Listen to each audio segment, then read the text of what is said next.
नमस्कार दर्शकों, खबरों की खबर का सच कार्यक्रम में आप सभी का एक बार फिर से स्वागत है। आज के कार्यक्रम में हम टैक्स चोरी और काले धन के संग्रह के बारे में चर्चा करेंगे और साथ ही जानेंगे कि किसी भी देश की अर्थव्यवस्था पर ब्लैक मनी का क्या असर पड़ता है। तो चलिए शुरू करते हैं आज की हमारी विशेष पड़ताल। आइए सबसे पहले ये जानते हैं कि काला धन क्या होता है। अवैध तरीकों से अर्जित किया गया धन काला धन या ब्लैक मनी कहलाता है। काला धन वह धन है जिस पर कर यानी टैक्स नहीं दिया गया हो। इसे कुछ इस तरह से समझें। देश के काला धन का संचय करने वाले आमतौर पर या तो करेंसी का बड़े पैमाने पर संग्रह कर लेते हैं, जैसे हाल ही में इत्र कारोबारी पीयूष जैन ने किया हुआ था। कानपुर के इत्र कारोबारी पीयूष जैन के घर से करीब 194 करोड़ कैश और 23 किलो सोना और अन्य ठिकाने से 600 किलोग्राम चंदन का तेल बरामद किया गया है। पीयूष जैन ने पिछले 4 सालों में बिना जीएसटी भुगतान के 177 करोड़ का माल सप्लाई किया। इसके हिसाब से हर साल लगभग 45 करोड़ का माल बिना जीएसटी के बेचा गया। आपको बता दें, जीएसटी एक्ट के सेक्शन 67 और 130 के तहत अगर कहीं भी टैक्स चोरी रकम पकड़ी जाती है तो उसको स्टेट बैंक ऑफ इंडिया में जमा करने का प्रावधान है। दूसरा, अन्य टैक्स चोर सरकार से अपना धन छिपाने के लिए सोना, चांदी और बहुमूल्य धातुओं का संग्रह कर लेते हैं। इसके अलावा कई बेनामी संपत्तियां भी खरीदी जाती हैं। कैसे बनता है काला धन? रियल एस्टेट, खनन, शराब, तंबाकू, ड्रग, फिल्म तथा टेलीविजन कुछ ऐसे प्रमुख उद्योग हैं जहां काले धन की अधिकता पाई जाती है। काला धन आपराधिक गतिविधियों और आय छिपाकर उत्पन्न होता है। इसमें अवैध संसाधनों का इस्तेमाल कर जुटाई गई राशि काला धन कहलाती है। इसमें अपहरण, तस्करी, नशीली दवाएं, अवैध खनन, जालसाजी और घोटाले मुख्य रूप से आते हैं। इसके अलावा भ्रष्टाचार जैसे रिश्वतखोरी और चोरी भी काले धन का प्रमुख स्रोत है। काले धन को छिपाकर रखने के लिए अक्सर लोग मनी लॉन्ड्रिंग का इस्तेमाल करते हैं। मनी लॉन्ड्रिंग को आम शब्दों में यदि समझें तो ये एक ऐसा जरिया है जिससे बड़ी आसानी से टैक्स की चोरी की जा सकती है। मनी लॉन्ड्रिंग किसी भी देश की आर्थिक व्यवस्था के लिए खतरा पैदा करने के साथ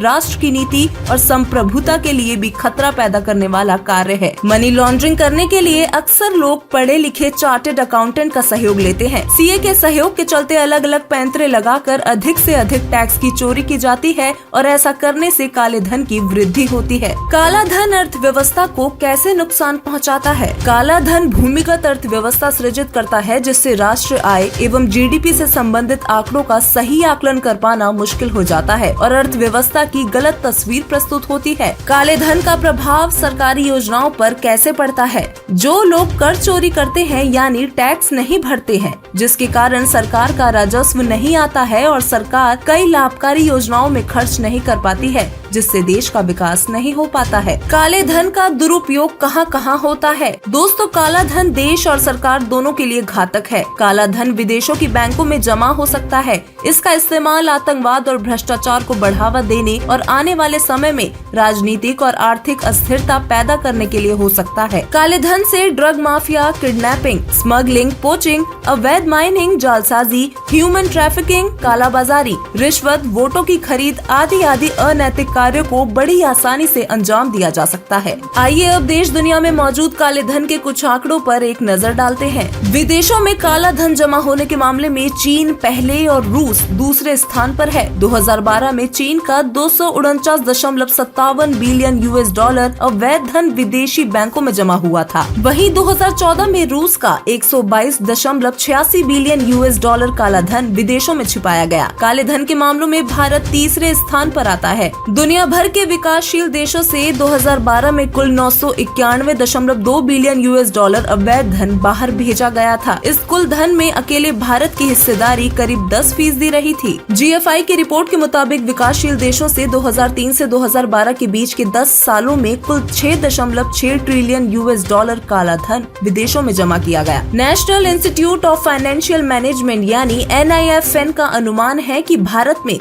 सन 1990 से लेकर 2008 के बीच में रिफॉर्म पीरियड के दौरान 9,41,837 करोड़ रुपए का काला धन बाहर भेजा गया। इस दौरान देश में मौजूद कुल काले धन का 10% हिस्सा ही देश से बाहर जा पाया था। इससे देश के कुल काले धन का अनुमान बड़ी आसानी से लगाया जा सकता है। काला धन कानून क्या है? ब्लैक मनी कानून 2015 में विदेश में काला धन छिपाने पर 10 वर्ष के कठोर कारावास की सजा का प्रावधान है। टैक्स चोरी करने वालों पर 300% जुर्माना, विदेशी संपत्ति संपत्ति के बारे में रिटर्न दाखिल न करने या अधूरा रिटर्न दाखिल करने पर 7 साल की जेल हो सकती है। सरकार कैसे लगा रही है काले धन पर रोक? काले धन को सामने लाने के लिए वर्तमान और पिछली सरकारों ने मौजूदा संस्थानों को मजबूत करने के साथ नए संस्थान और नई व्यवस्थाएं लागू की हैं। काले धन को रोकने के लिए भारत वैश्विक मुहिम का भी भाग बना है। काले धन से संबंधित सूचनाएं साझा करने के लिए भारत ने कई देशों से समझौते भी किए हैं। आइए दर्शकों, अब ये जानते हैं कि आखिर किस प्रकार देश दुनिया से माया के काले जाल को मिटा सकते हैं। दोस्तों, काले धन से निपटने के लिए अब तक भारत सरकार ने income declaration scheme, voluntary disclosure scheme, tax rate को कम करना, 1991 के बाद व्यापार पर कंट्रोल हटाना, कानूनों में बदलाव जैसे कदम उठाए हैं। लेकिन आज भी देश को काले धन की गंभीर परिस्थिति से निजात नहीं मिल पाई है। कारण ये है कि माया की दौड़ में आज का मनुष्य इस कदर तक पागल हो चुका है कि वो धन संग्रह करने के लिए चोरी, ठगी, मिलावट, भ्रष्टाचार, किडनैपिंग, मर्डर, डकैती कर चोरी आदि 100 पंगे मोल ले लेगा। क्या आप जानते हैं कि हर चोरी, ठगी, धोखाधड़ी, भ्रष्टाचार का समाधान केवल आध्यात्मिक ज्ञान से ही किया जा सकता है? ऐसा अद्वितीय आध्यात्मिक ज्ञान वर्तमान समय में केवल जगत गुरु तत्वदर्शी संत रामपाल जी महाराज जी के पास ही है। जी हाँ, ये आध्यात्मिक ज्ञान कोई मामूली या किसी व्यक्ति विशेष द्वारा रचित कानूनी ज्ञान नहीं है, जिसे जब चाहे तोड़ा मरोड़ा या संशोधित किया या छोड़ा जा सके। ये ज्ञान दुनिया का सबसे अटल व श्रेष्ठतम ज्ञान है, जिसे अमल में लाने से बड़ा विकार, चोरियां, आतंकवाद, बीमारियां और अंधकार दूर किया जा सकता है। संत रामपाल जी महाराज जी की आध्यात्मिक विचारधारा को यदि पूरे विश्व के सभी प्राणी और सभी देश की सरकारें अपना लें तो पृथ्वी को कुछ ही समय में स्वर्ग समान बनाया जा सकता है तथा माया की दौड़ और होड़ को जड़ से समाप्त किया जा सकता है। चोरी, रिश्वतखोरी, मिलावट, भ्रष्टाचार, कालाबाजारी और महंगाई आदि समस्याओं को समाज से दूर किया जा सकता है। संत रामपाल जी के अद्वितीय तत्व ज्ञान में हर एक समस्या का समाधान छिपा है। इस वीडियो को देखने वाले सभी भाइयों और बहनों से प्रार्थना है कि कृपया संत रामपाल जी महाराज जी द्वारा लिखित पुस्तकें जीने की राह और ज्ञान गंगा को अवश्य पढ़ें, ताकि हम सभी एक स्वच्छ और ईमानदार समाज बनाकर उसमें एक साथ जी सकें। धन्यवाद।